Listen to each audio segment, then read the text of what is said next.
আমাদের অবস্থা পুরো চিপতে প্রচুর প্রচুর প্রচুর হাঁটতে হচ্ছে, প্রচুর। এই নতুন ব্রিজ দূরে দেখা যাচ্ছে আর আমরা হাঁটছি পুরানো ব্রিজ দিয়ে।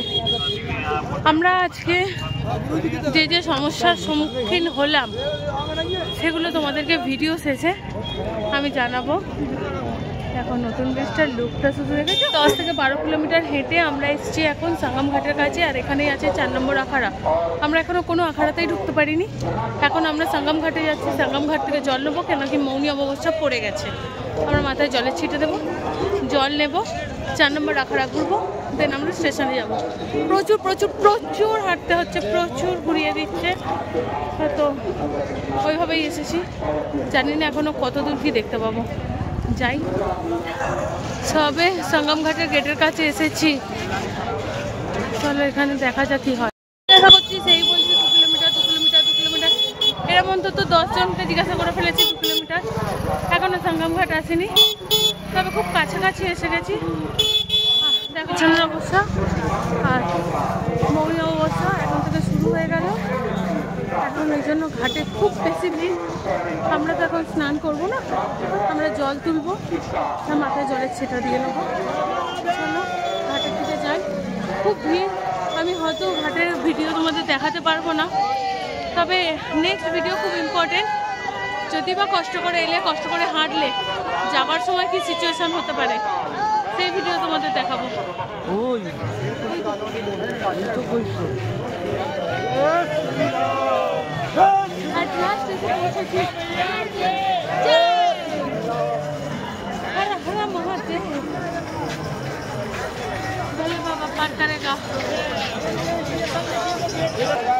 এতটা এসেছি যেতে কেন পারবো না।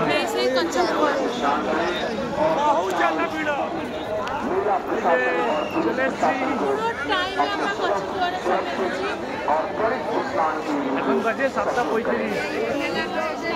মৌনী অমাবস্যা সবে স্টার্ট হয়েছে 7:30-এ।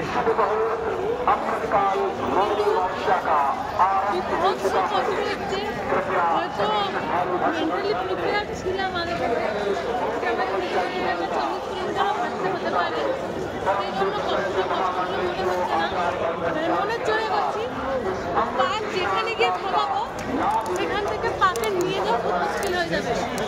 সকাল থেকে আবার এই রাস্তাটাকে আমরা ব্যাক করবো, তবে প্রয়াগরাজ জাংশন পৌঁছাতে পারবো। মেন্টালি প্রিপেয়ার না থাকলে আমি এদের কাছে এসে না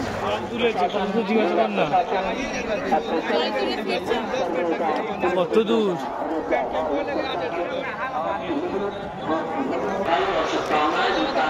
এখন আছি নন্দী দুয়ারে। প্রচুর ঘোরাচ্ছি আর প্রচুর হাঁটাচ্ছি।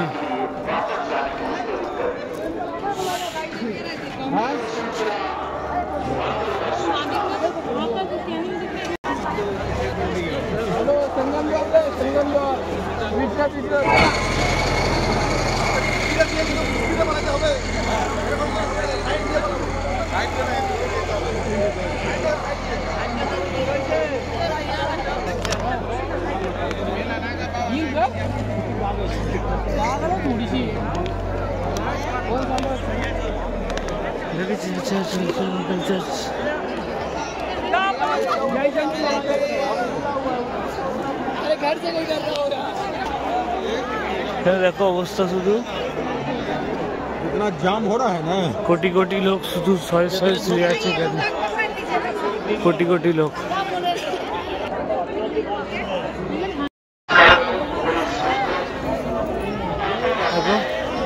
মৌনী অবস্থার চান শুরু হয়ে গেছে।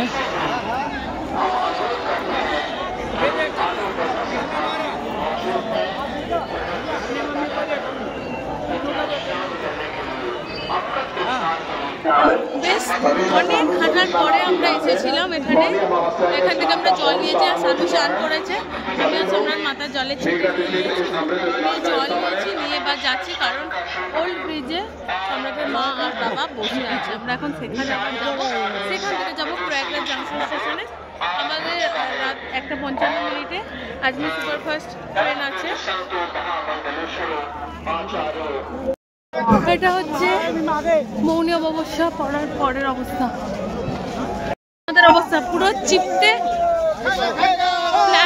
হালকা চাপলে যেমন হয় সেরকম ফাঁকা পেলে দৌড়াচ্ছি, না হলে বেরোতে পারছি না। আর আমাদের এখন স্টেশন যেতে হবে, এখান থেকে স্টেশন প্রায় 10 কিলোমিটার। তো আমার ছোট ছাড়া আর উপায় নেই, চলো বাকি কথা স্টেশনে গিয়ে। যতদূর তাকাবে শুধু ভিড়। আমি আছি, আমরা আছি নামরার অবস্থায় আছি। আসলে স্যার বুঝতে পারছো কন্ডিশন কেমন হয়ে আছে।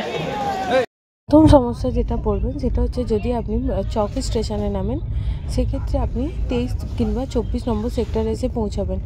আপনাকে সেখান থেকে 3 নম্বর বা 4 নম্বর সেক্টরে আসতে হবে, তবেই আপনি সঙ্গম ঘাটের কাছে আসতে পারবেন। যেটা চৌকি থেকে 3 নম্বর সেক্টর আসতে প্রায় 20 থেকে 22 কিলোমিটার টোটাল রাস্তা, কিন্তু যাকে জিজ্ঞাসা করবেন সেই বলবে 5 কিলোমিটার। যদি রাস্তা ঘুরিয়ে দেওয়া হয় সেক্ষেত্রে সেটা আরও বেশি হয়ে যাবে। যেমন আমরা নতুন ব্রিজ দিয়ে যেতে চেয়েছিলাম, সেটা যেতে পারিনি, আরও বেশি 5 থেকে 6 কিলোমিটার হেঁটে পুরানো ব্রিজ দিয়ে আমাদেরকে যেতে হয়েছে। দ্বিতীয়ত হচ্ছে যে রাস্তায় সঙ্গম যাবেন সেই রাস্তায় সবসময় আসতে দেওয়া হবে না। সবসময় চেষ্টা করবেন সঙ্গম থেকে ফেরার পথে একই রাস্তায় ফিরতে, নাহলে ঘুরিয়ে দিলে আপনাকে আরও 5-7 কিলোমিটার এক্সট্রা হাঁটতে হবে। সঙ্গমে যাওয়ার সময় ব্যাগ সবসময় হালকা রাখার চেষ্টা করবেন। অতটা রাস্তা ভারী ব্যাগ নিয়ে পেশাপিশি ভিড়ের মধ্যে খুব সমস্যা হবে। যদি সঙ্গে বাচ্চা থাকে সেটা সবথেকে বড় সমস্যার কারণ হবে।